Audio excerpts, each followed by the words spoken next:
we brought them into our homes, and the home I'm in today is a sober home.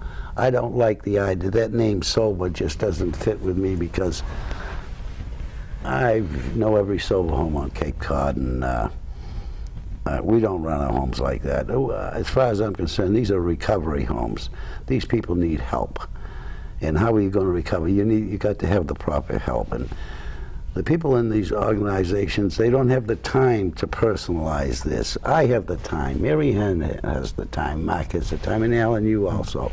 We take that little extra, spend that extra month with that fellow or that young lady instead of kicking them to the curb.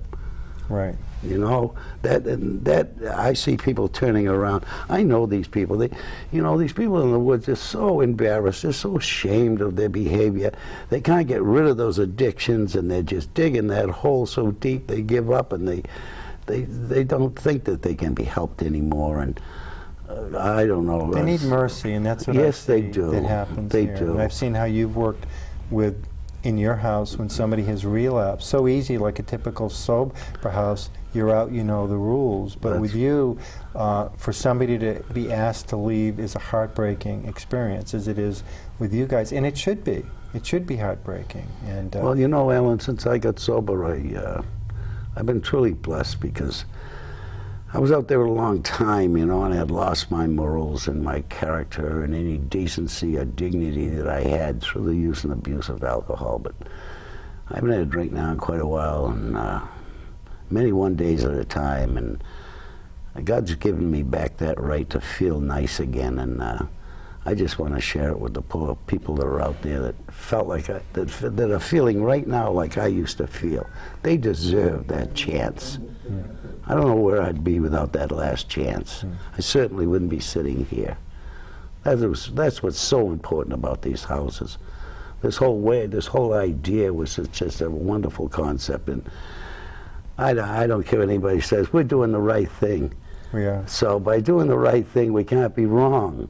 We just need some help getting it done. And you and I were blessed to know the man who spoke the words that Mark and Marion then chose to name this organization after, George Anderson. George Anderson. He was in a newspaper article, and he had his hands like this, and he said, "I may be homeless, but I'm not hopeless." And so, I mean, that has happened.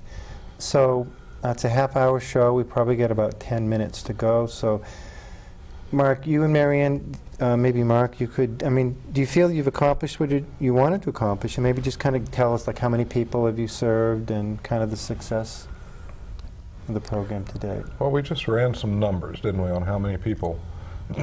Did you get the final tally on how many it is? Something like 30 people? I don't have the definite final tally, but I believe that in the course of the year we've had a total of 35 people come through the houses, 5 of which, and again, you know, Billy made the mention of this earlier, that a lot of the individuals who got sent our way were kind of the ones that everybody else had given up on, and yet we still managed to have 5 complete successes, and we still have 4 of the original 13 people who moved in still in our houses.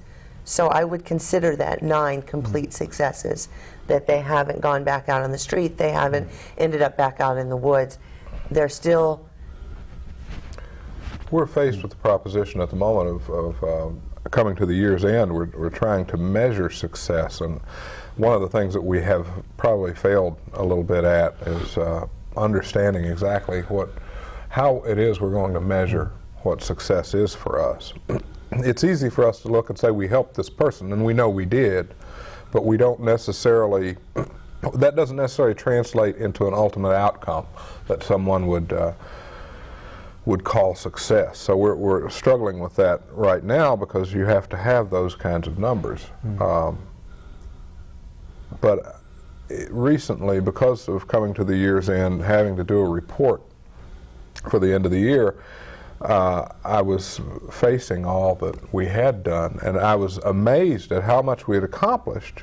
So we've done very well, but I was also cognizant of the fact that there's always something you wish you could have done better or done more of. And so I'm not satisfied, but I'm pleased. So I know that's a very wishy-washy sort of political answer, but it's true. I'm not satisfied with how it all went, because there are places we could have done better, but I'm very pleased with what we were able to accomplish. And when you go down the little checklist of stuff that we did, and the publicity we got, the impression that we made, which is what our initial intent was. We wanted to give a good impression of the homeless community to the rest of the world. However far we could get that message out, we wanted to get it out. We got it to Washington, D.C. You know, in a year you can't get better than that. No. And so we did wonderful things, and we did so with our heads held high. We did it honestly. We did it for nothing. You know, I don't think you could make a better impression for our population that we're Well, trying anybody to that has walked through the doors, you know, from the outside looking in, has been very impressed. I mean, you have a house the people are safe there. It's a positive environment, and it's something that now that it has been in place for a year, is something that we can start working towards replicating. And you two are leaving, and maybe you could just share a little bit about that. And go ahead. I have fibromyalgia, as you're aware, and most people are aware, and the winters up here have become very, very difficult for me. So my husband has made the decision that we're going south so that I don't have to suffer through New England winters anymore. And to that end, we're going to Charlotte. So there have been some changes in the organization. Mark has resigned his presidency, and Billy has been wonderful in accepting our offer of the presidency, and our board voted him in unanimously. I had to resign my position as executive director, and we asked Alan to take over that position, and he has done that. So the houses here, we're hoping will continue. The houses aren't houses, they're homes. And the homes that we have here will continue, with the hope that Billy and Alan are able to garner enough support that they can replicate what we've done up here, while Mark and I go down to Charlotte and try to replicate what we've done down there. And I'm sure you will. You guys, you have the vision, you have the plan. Plan with a vision. We've done some good deeds up here, and we've done it on some long odds, you know. And we both feel that we can go down there and settle ourselves into a life, which we have to do. You know, we're coming out of this essentially homeless again, and with nothing to show for it other than all that we accomplished. Wonderful in and of itself, but with much more confidence than we had at the beginning. And we have to go down there, we have to get settled into a life, but in very short order, it's our expectation that we can start something down there and carry this thing to another state and try to adapt to the situation that we find down there. Obviously, it's going to be different. It's a bigger metropolitan area.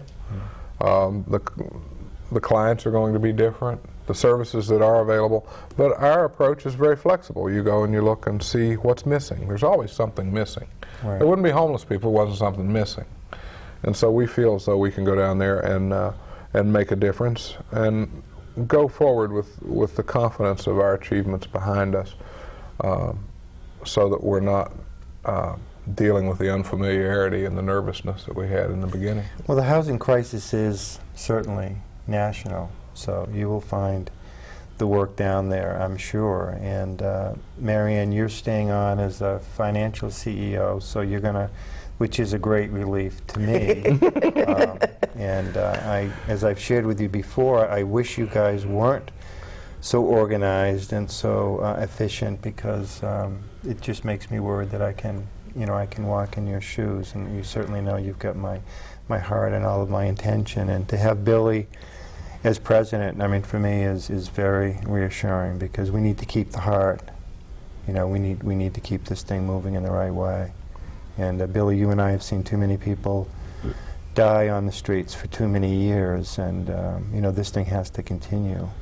And I feel a little bit of George Anderson here with us, you know, just as we're talking, because George, you know, would be kind of sitting right at the table saying, you know, we can do this. The system is not working, and people are not getting helped, and people are dying. Dying on the street. and it doesn't have to be. George knew that it didn't have to be, but it wasn't, the timing wasn't there. But now it is. George is by far not the only homeless person that has passed on that's sitting at this table with us right Yes. now. Billy and I have another very dear friend who passed, who has been sitting on our shoulders through this thing. There's a lot of them up there that are sitting here with us today. Yeah. In a way, this program, these houses are a monument, you know, to them. Absolutely. So. And I think an appropriate one. And I would like to say that, you know, Mary Ann and I were probably the right people at the right time. You know, you would approach some ideas like this with other people at times, and it never came to fruition the way it did at this point in time. So we were the right people under the right circumstances. But our feeling is, at least my personal feeling is, that in leaving this situation in your hands and Billy's hands, that the opportunity for growth, the opportunity for it to improve, the opportunity for it to succeed in more ways is greater perhaps than it would be with us still here, because of the talents that you guys bring to the table that we didn't have. You know, we are, after all, very inexperienced. This last year has been a wonderful learning experience, but the curve was very steep. But you proved that this could be done. And there is, as you know, all of us know that there are some very bright and talented, very capable people who happen to be in the homeless state. And you've created a playing field for them to get back into the game. That's right. of life, really. And we promise to keep that going. And I'm glad that you are a phone call. And we will be calling you. Yes. So as the incoming executive director, I give you my promise to give it my whole heart and all of my effort.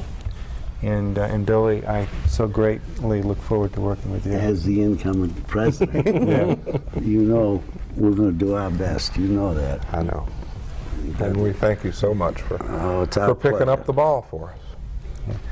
So this segment comes to an end, and it is a sweet end and a sweet new beginning. And you know, Homeless Not Hopeless has done something that really has not been done on the Cape. It's homeless people helping each other. And this program in Hyannis has proven itself well. We do need your support, and you'll see, you know, the credits. You know, Homeless Not Hopeless, you can make contributions. We're a nonprofit organization, and we do need some financial assistance. We do this work with a fraction of what other agencies do it, but we do need the help. And your thoughts and your prayers, we certainly welcome. So, Alan Burt, Executive Director of Homeless Not Hopeless Incorporated. Thank you for listening, and keep an eye on us, okay? God bless.